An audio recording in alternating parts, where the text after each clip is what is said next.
Bonjour, bienvenue dans le secret des couleurs. Cette série vous permettra de comprendre facilement toutes les caractéristiques des peintures aquarelles. Ainsi, vous pourrez les acheter et les utiliser sans vous tromper. Votre budget sera épargné et votre créativité ne sera pas entravée par du matériel inadapté. Vous obtiendrez alors le meilleur de vos couleurs.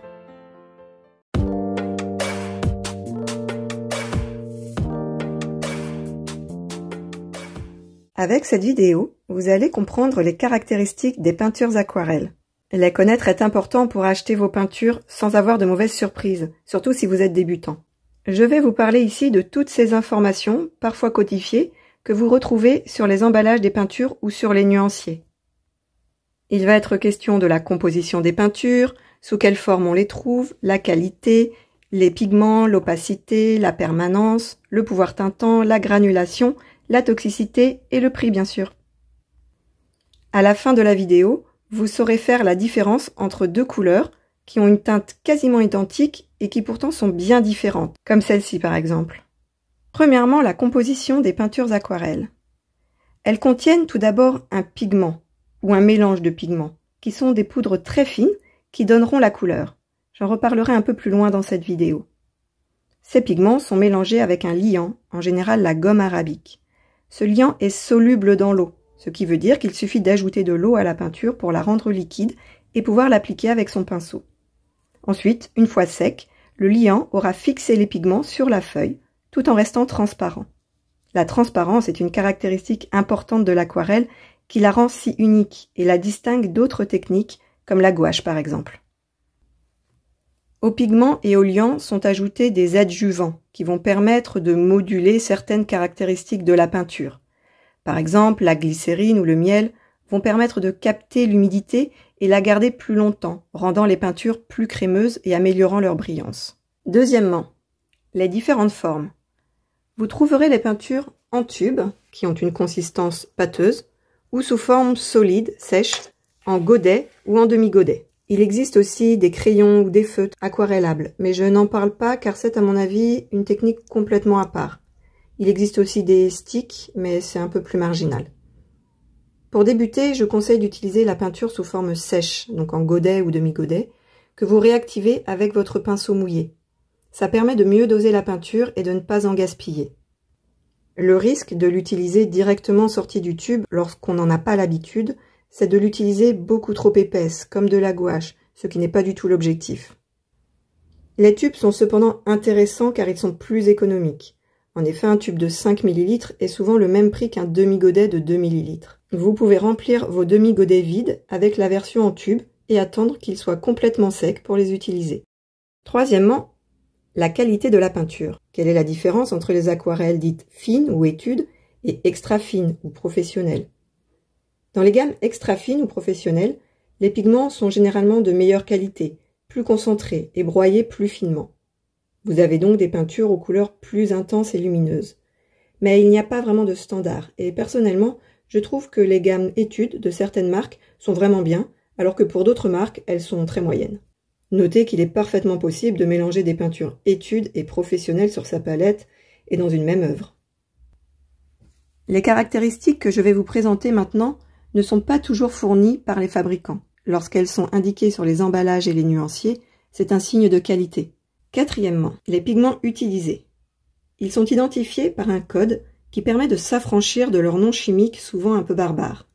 Ce code commence par un P pour pigment, puis une lettre pour la famille de couleurs en anglais, puis un chiffre. Je vous mets ici les différentes familles de pigments qui existent. Par exemple, PB29 est le code du bleu outre-mer. PB15, celui du bleu phthalocyanine. PB60, celui du bleu indanthrème. Il est bien pratique de connaître ces codes car chaque pigment a des caractéristiques qui lui sont propres, et les noms des couleurs qui figurent sur les tubes sont souvent fantaisistes et varient d'une marque à l'autre. Ils ne renseignent pas vraiment sur quel pigment est utilisé. Attention cependant, la teinte sera parfois un peu différente d'une marque à l'autre selon la formulation de la peinture. De plus, certains pigments présentent également une large diversité de teintes, comme le pigment violet PV19 qui peut être plus rose ou plus violet. L'idéal, c'est lorsqu'il n'y a qu'un type de pigment dans la peinture. Généralement, les couleurs sont plus franches, sont plus prévisibles et réagissent mieux en mélange. Cinquièmement, La transparence ou l'opacité. Ce que l'on recherche avant tout dans l'aquarelle, c'est la transparence. C'est ce qui donne l'éclat, la luminosité. Toutes les peintures aquarelles sont transparentes, certaines plus ou moins que d'autres. Les moins transparentes sont parfois dites opaques, bien qu'elles ne le soient jamais complètement. À savoir aussi que plus une peinture est diluée, plus elle sera transparente. Voici un exemple avec deux jaunes, dont la teinte est identique mais la transparence différente. On le voit sur la bande noire.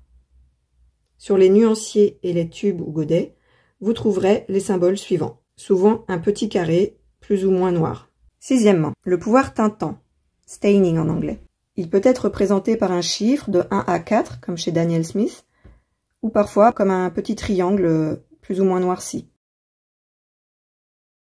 Il n'est pas toujours indiqué, car il est directement lié au pigment. Ça veut dire, est-ce que le pigment tache? Les pigments très teintants auront tendance à tacher les palettes en plastique, par exemple. Ils seront difficiles, voire impossibles à effacer sur le papier, et ils seront très puissants et dominants dans les mélanges. À utiliser donc avec parcimonie et précaution. Typiquement, les bleus phthalo, PB15, et vert phthalo, PG7, sont très teintants. Vous apprendrez rapidement à les reconnaître. Septièmement, la permanence et résistance à la lumière, lightfastness en anglais. Certaines couleurs ont tendance à ternir avec le temps ou à se décolorer à la lumière, ce qui n'est pas admissible pour des professionnels et qui peut être frustrant pour un amateur qui voudrait afficher au mur ses réalisations. C'est le cas de certains pigments anciens, comme le rose alizarine, PR83 par exemple, ou le jaune auréoline, PY40. Aujourd'hui, il existe des alternatives beaucoup plus stables, qui sont à préférer et qui sont majoritairement proposées par les marques les plus renommées. Le critère de permanence est indiqué différemment selon les marques et les fabricants. Référez-vous aux légendes sur les nuanciers pour connaître les équivalences.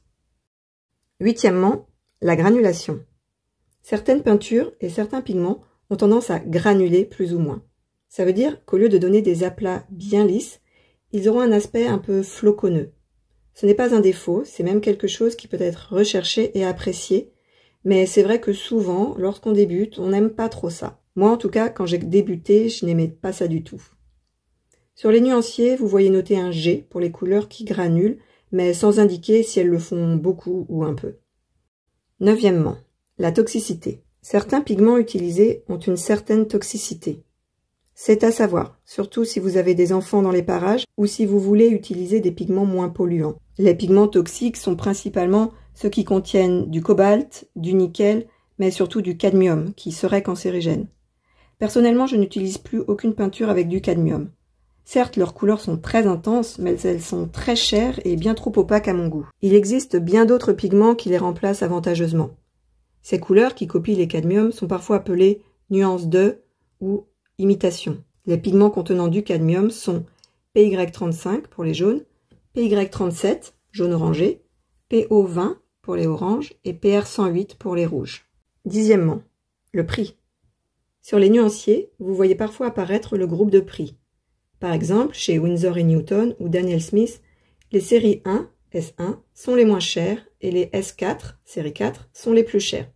C'est en général directement lié au prix du pigment utilisé. Onzièmement, enfin, chaque couleur d'une marque a un numéro qui l'identifie dans la gamme. C'est sa référence. Et il n'y a aucune concordance, bien sûr, d'un fabricant à l'autre.